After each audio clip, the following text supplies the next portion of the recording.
Hey, hi, hello.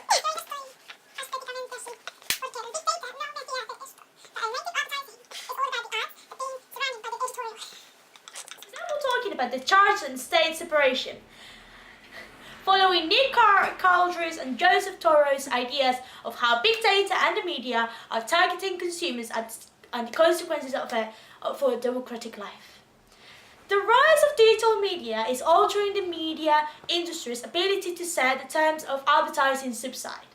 Although in the 1960s, offering product placement in exchange of a sponsorship was considered dishonest, nowadays the pressure that the advertising industry is exercising over publishers is leading to the blurring of the church and state separation between editorial and advertising.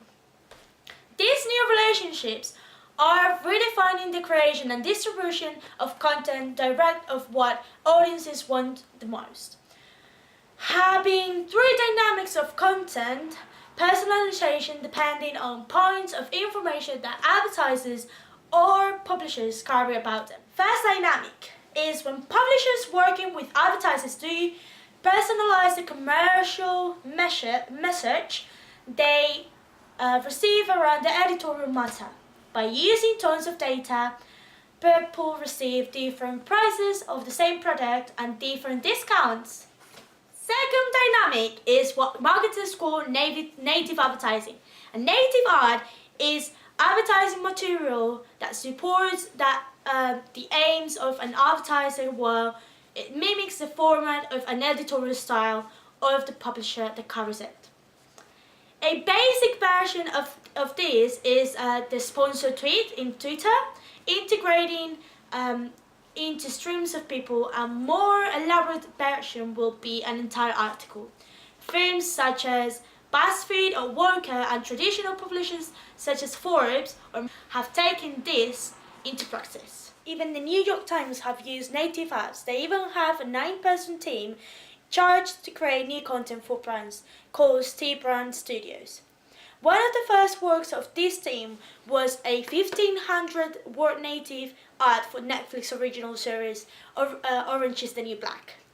Sebastian Tomic, the VP advertising at the Times and co-architect of the T-Brand Studios, said, "The way the projects tend to work is we collaborate with the brands, find storylines or plot lines that are important selling points, but the readers will connect." The third dynamic is when publishers develop and begin to vary their own material based on their visitors and what they know about the rise of native advertising has slammed to the big screen with the Lego Movie. The film is loaded with brand messages about the transformative power of Lego and the power of creativity, and sells the brand themes in real life as well as showing how Lego brings families together again.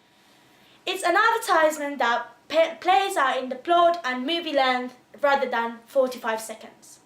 The creators of Lego Movie and the Lego to tell a story about its brand in the same way as every publication from the New York Times or BuzzFeed is working with their advertisers. The result